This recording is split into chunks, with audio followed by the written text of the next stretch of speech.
Rallied from a 13-point second-half deficit to beat Pittsburgh on the road for their first win of the season. The Steelers went for it on fourth down twice in overtime, but couldn't convert. Justin Tucker made a 52-yard field goal with 5:08 left in OT to give the Ravens a 23-20 victory. We welcome in now former Steeler Ryan Clark. Good day. Always good to see you, my friend. Good to be here. And we were watching you last night on SportsCenter, and you were taking this pretty hard. I got to tell you, it was tough. It was rough, Yeah. right? It's tough to watch. It was entertaining, but if you have friends and teammates and obviously a coach that's a good friend of yours, take a loss like that, it's hard to watch. I think Stephen A. seconds that. Who's most responsible for this loss, though, by the Steelers? You have to be extremely fair in this, even in my position, which is hard for me because you have attachments to these people.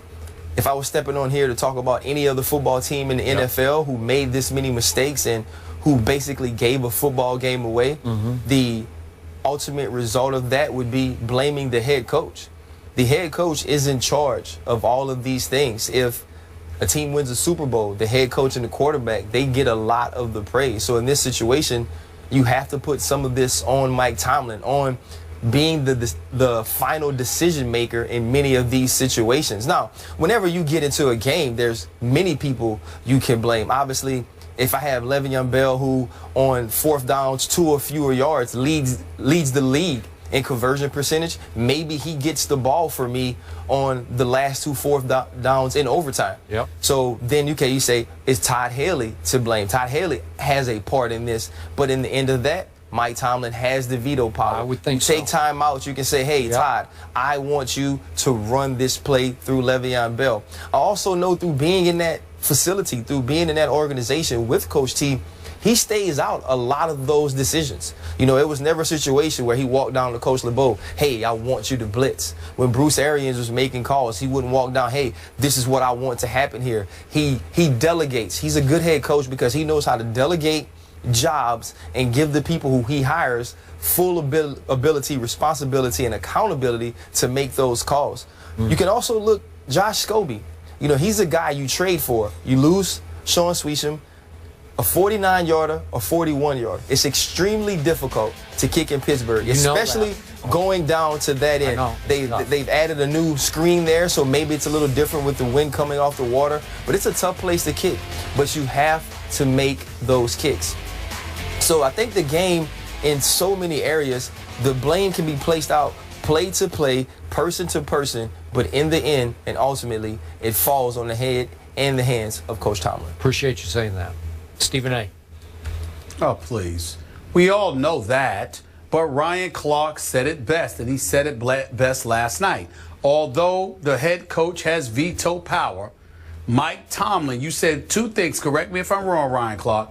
You said that Mike Tomlin never really went into the defensive room to interfere with what Dick LeBeau was doing when he was defense coordinator, correct? He did not. And then you said, if I remember correctly, Todd Haley has earned that kind of cachet. Yes. Because he's been there. So my point is, if he's earned that kind of cachet, and you said that's what Mike Tomlin did with Dick LeBeau, then chances are he did the same thing with Todd Haley. Which means that when Le'Veon Bell does not touch the ball in overtime on 2 pivotal occasions, that says to me, that has Todd Haley written all over it. That's all I'm trying to say. I knew you now, would be fired up about that after yesterday. That's right. That's right. And I mean it. He bothers me, man. He really, really bothers me because I am not questioning his football acumen.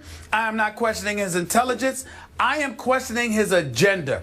I think that at pivotal moments, Todd Haley is caught up in trying to prove that he should still be a head coach. And so he tries to make the simple spectacular so he can find himself in a position where he'll get credit for what ultimately transpires, which is why half the time the damn thing hasn't worked since he arrived in Pittsburgh. Boy, do I miss Bruce Arians. Boy, I really, really miss that man. I really do. I really wish that he was back in Pittsburgh because I don't think this kind of nonsense would be taking place. Of course, it ultimately falls on the head coach. The buck stops with the boss. We know that. But yeah, whether it's Scobie, Scrubby, Scooby-Doo, and how he missed his 2 field goals, or it's Todd Haley trying to be, adventurous, Mr. Boy Genius in the AFC, I think his fingerprints are written all over this. And that's why I got a problem with it. Le'Veon Bell, 2 4th-and-1 situations, and you don't get him the ball? That's just disgraceful. It's just disgraceful. I don't care what anybody says. Reminded me of the Super Bowl. So here I am. Nothing was that bad. Nothing was as bad as Pete Carroll not giving the ball about teasing. Nothing was that bad. All right. So here I'm dealing with an ex-Steeler whose heart is still in Pittsburgh, and I don't blame you for that.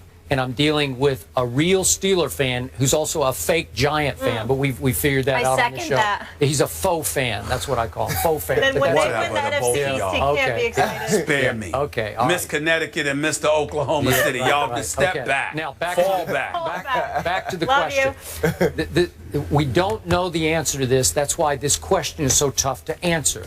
But to your point, all the coaches I covered, the head coaches, and it's a long list, they all had veto power in this situation. 4th and short in overtime or some critical moment in the game where you have a timeout and you have a chance to listen on the headset to what play might be called. And most coaches wanted to be able to say, I want you to run it or throw it, and then you pick the play. Or I want the ball in so-and-so's hands on this play. Let's make sure so-and-so touches the football.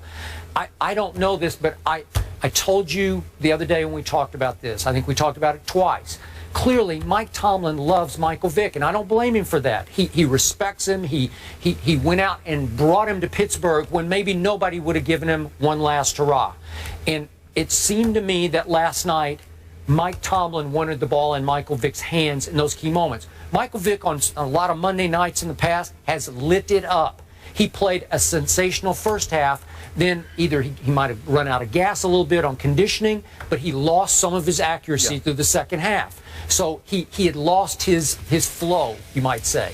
So I'm not sure I would have put the ball in his hands when you're telling me you got Le'Veon Bell. Meaning, like you said, short yardage, there's nobody better than him. His patience, his ability to wait and look and pick the hole, it's virtually unstoppable for a yard and a half. So I get what you're saying about Le'Veon, but ultimately I think Mike Tomlin said, let's let Michael have this play.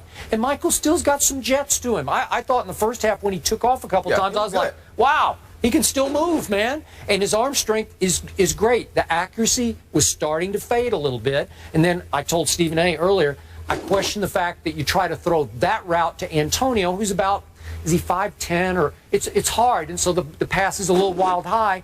It's not like you got somebody who can go up and snatch it, right? Well, I think, though, the reason you throw it to Antonio, because besides Julio Jones, he's the guy wrecking the league more than anybody at that position. No doubt. I was more upset about if anybody's going to run the ball, it's 26. Yeah.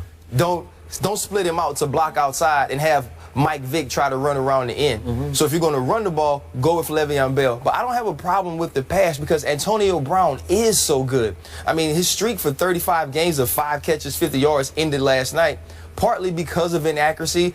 He had a long drop. I just feel like I don't mind that play as much, but I just feel like when you come off of Mike Vick running the ball and not getting it, I feel like you have a meeting of the minds on the sideline and say, hey, guys, listen here.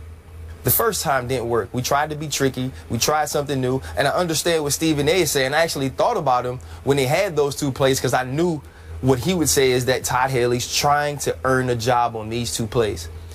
You have to look at the situation and say, listen, 26 is the best all-around running back in the league. If you want to earn a job, you give it to 26. You win. Right? You win games. That's what I do. And I also do know, though, from having Bruce Arians in the building, we threw the ball a lot. We threw it downfield, and the Pittsburgh Steelers way was running the football, and it would come from up top. The Rooney's just the organization, the media around. They wanted to see Bruce Arians run the football.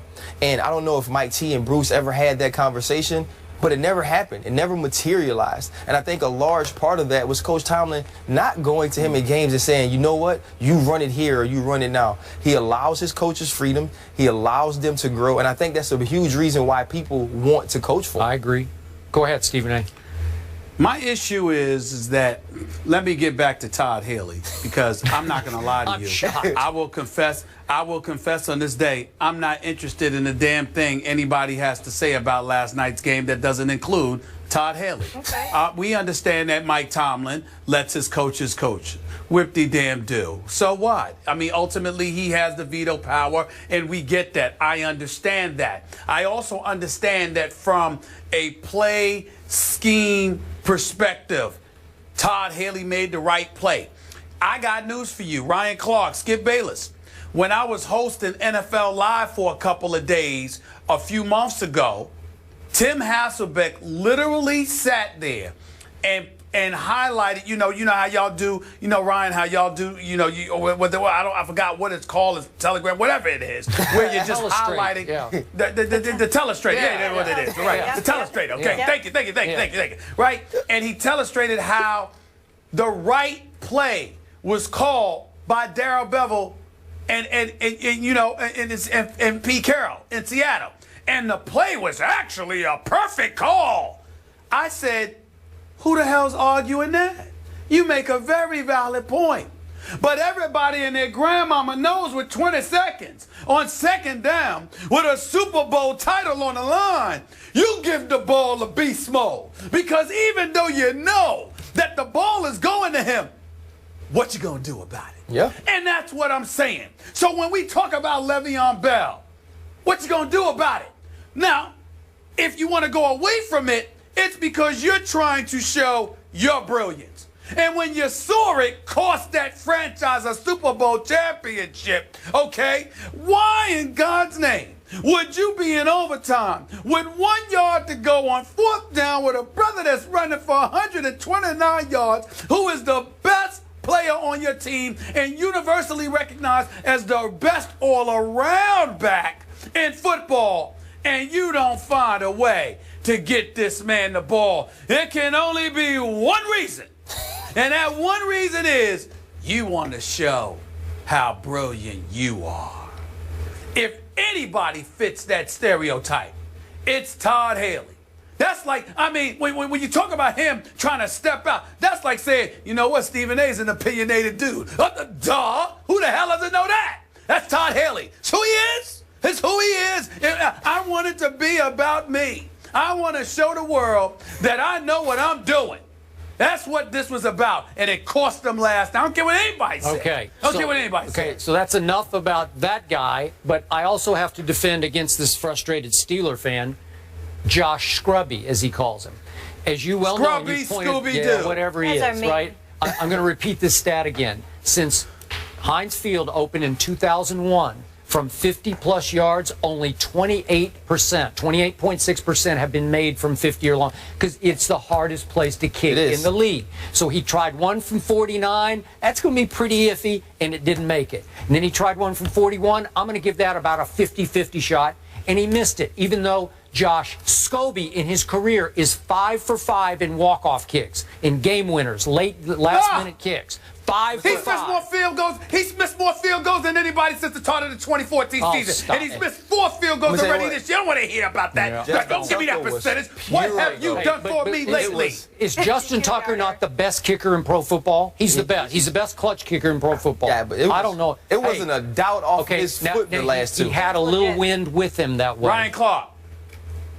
Scobie, Scrubby, Scooby-Doo should not have taken the job in Pittsburgh, because the stat that Skip brought up, he knew about that before he took the damn job. He should have stayed behind in Jacksonville. He should have stayed behind in Jacksonville or sat out and not showed up in Pittsburgh. Right. You know what the job description is. It's all he does. It's all he does. Why? What are you talking about? Yeah. What are you talking about? It's all he does. Kick the ball. You don't do anything else. Be nice. You're just angry. You're being mean. I felt bad. I really felt bad for him post game. It's tough. Really? It's tough. Yeah, yes. It's tough. I do too. It's a hard job. I felt bad. I don't want to be a We all feel bad for him. Ryan, thank you so much for being with us. We appreciate it. We're going to get this passion from Skip Bayless in the next topic, because we're talking about his Cowboys. Do we have to? Yes, they're heading to New Orleans. Will their D be better this week? Will they get the win? We'll get into that on the other side of the break.